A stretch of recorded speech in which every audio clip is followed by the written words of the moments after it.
салом дӯстон, медонам ки баромадану хабарҳои тару тозаро оид ба Барселона гуфти он гапҳо муртанак мунтазир шудед. Бара ҳамин мухтасар мегӯем ки имрӯз дар бораи эҳтимолияти омадани чанд бозингар ба Барселона суҳбат хоҳем кард. Дар бораи дина хабар баромадани Холланд ки таоми Испанияро идгардагӣ кард суҳбат намекунем. Дар ин бора ман дар канали 11 бозингар гап задам, ба каломе агар муҳим ва зарур бошад даромада тамошо кунед. Дар имрӯза хабар дар бораи Холланд ҳаст, аммо мо дигар хел ҳарф мезанем. Агар поза ёнбошро гирифта бошед, пас меравем ки бо баъзеҳо пеш аз мо нараванд.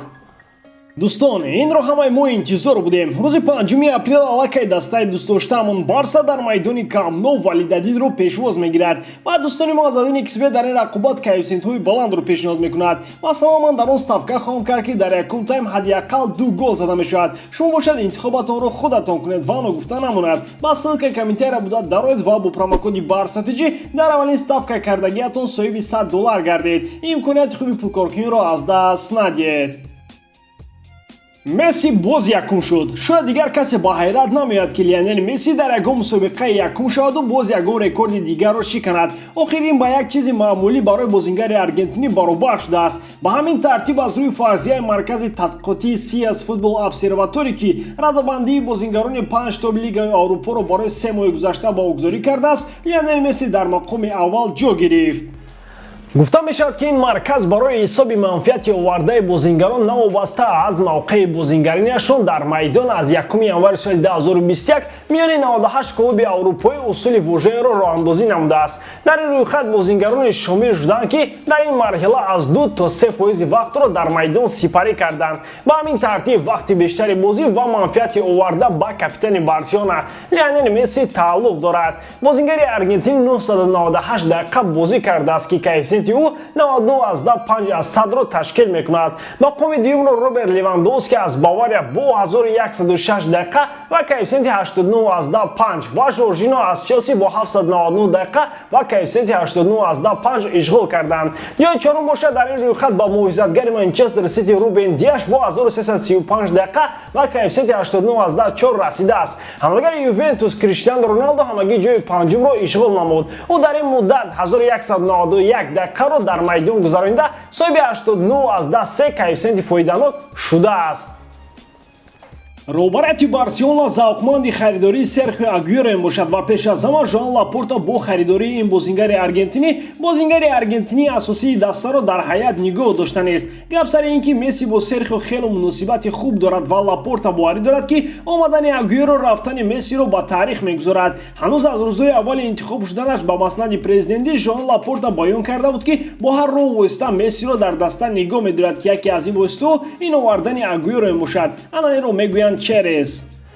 Барои инҷо як мушкилии калон пеш омадааст. Сармураббии Барселона Роналд Куман ҳеҷ намехоҳад ки Агуэро ба даста биёяд. Албатта тобистони имсол Барселона метавонад ӯро бе сарфи ягон танга ба даст биёрад. Аммо иллат ин аст ки Куман хостори овардани Мемфис Депай аз Лиони Фаронса мебошад. Ба гуфти ӯ дар шакли бозигузории имрӯзаи Барселона Депай хубтар мутобиқ мешавад. Ахир ҳамин ду мардак барои як Агуэро 32 сола ҷанг мекунанда ё аниқтараш ҳамин Куман ба умеди ҳамватани худ сари худаш ро мехӯрад. Аммо агар аз лиҳози профессионалӣ таҳлил кунем, айни ҳол манфиати Депай барои Барса бештар хоҳад буд, зеро Агуэро инак чандин моҳ аст ки бозӣ намекунад ва ҳам баъди ҳамин коронавирус ин бача дигар ба худ наомад. ва ҳам сину соли ӯ ба ҷое расидааст ва бо ӯ шартномаи ҳангуф бастан таваккали бузург аст. Депай бошад дар ҳайати Лион мунтазам ба майдон мебарояд ва дар ҳайати мунтахаби Голландия гуфти гапҳо гола пачкач қатъ мезанад. Барселона аз мақсади ба даст овардани бозингари Интер Лаутаро Мартинес ҳанӯз ҳам даст накашидааст. Барселона ҳанӯз қабл аз пандемия мехост Мартинесро ба Каталония биёрад, аммо мушкилоти молӣ ба ин монеа шуд. Албатта ҳам омадани Агуэро ва ҳам омадани Мартинес ба омадани Холланд ба Барселона сахт вобастагӣ дорад, зеро агар Барселона тавонад Холландро бихарад, пас бо эҳтимоли зиёд аз овардани Мартинес даст мекашад. Чанда пеш Мартинес изҳор дошт ки хостори идомаи шартнома бо Интер мебошад, аммо инҷо нофаҳмиҳо оид ба ҳолати молии Интер ҳам ба вазъият таъсир мерасонад. Зиёда аз ин овозҳо ба савдо монда шудани Интер ҳам дар расонаҳо пайдо гашт, ҳарчанд ки ин сару садоҳоро президенти Миланио Стивен Ҷан комилан рад кард. اما بازم اینجا سر و صدا درباره معروف ظاهر کردن بارسلونا با فوروارد دیگر اینتر روملو لوکاکو بلند می شود. بازم یک اگر دیگر اینجا موجود است. اگر این است که هلند با بارسا گزارش نکند، بارسلونا یا مارتینز و یا لوکاکو رو خریداری میکند. البته اگر با نشاندادهای هر سه بازیگر نگاه کنیم، هلند دو سر و گردن بالا می ایستد، زیرا در 49 بازی 49 گل زدن او گواه از گفته‌های بالاست. ولی محض 25 گل‌های پای همین لوکاکو اینتر رو از چهارگانه اول با لیدری سری آ برآورد. سامی مارتینز هم اینجا البته با 16 گل زده کم نیست، اما لوکاکو از این جوسه میتواند در جریمه‌گاه حریف توپ رو پناه کرده اون رو وارد دروازه کند. هلند باشد به یک ماشین گلزنی تبدیل یافته است و چی در جریمه‌گاه و چی در بیرون از اون در کنترل توپ همتا ندارد. در قیاس با مارتینز با هلند و لوکاکو گرندهای فوتبالی اروپا مثل ریال، منچستر سیتی، چلسی و منچستر یونایتد توجه کلان دارد و این هم میتواند کار بارسلونا را در حال به دست آوردن این دو بازیگر مشکل گرداند. مارتینز باشد همچون یک بازیگر ارژنتینی دیگر فضای بود و باش مسی را آرامتر میکند. شما اطراف این آمد و رفته چی اندیشه دارید دوستان؟ خوب میبود میگفتید که کدام از این بازیگران با بارسلونا بیشتر لازمند یا با شکل بازیگزاری کمند مطابق میباشند. شمار زیادی محصولات خیمیایی که ما استعمال میکنیم و استفاده تلفن و کامپیوتر ها با سلامتی ما ضرر کلان میرساند. از جمله ریختن موی سر، پس شدن ایمونیتت، نداشتن ریش، خرابی و سوس گردن قوای مردانگی، همه این بیماری ها رو باید برطرف کرد، زیرا سلامتی نعمتی بی‌بها است. شرکت ازیا مارکت برای دوای همه این دردها داروهای طبیعی و باصفت رو پیشنهاد میکند. همچنین داروهای ما برای برطرف کردن درد معده و روده، پس شدن فشار خون، درد گرده و درد گلو کمک میکند. برای فرمایش بر رقم‌هایی که در روی اکران می‌بینید زنگ زنید و هر نفری که از نام کانال ما مراجعت میکند تخفیف کلان کرده میشود. آرزومند اونیم که همیشه صحت و سلامت باشید. بارسلونا میتواند عثمان дембеле رو با دیبالا عوض کند. گپ در آن است که تا امروز دیبالا با یوونتوس شرطنامه خود را تمدید نکرده است. شرطنامه او تا ماه یونیو سال 2022 قرب دارد. اما محض با همین سبب یوونتوس نمیخواهد که دیبالا را به یگان تین از دست دهد و پیشنهاد خوب را انتظار است تا او را با نرخی برای خود موافق فروشد.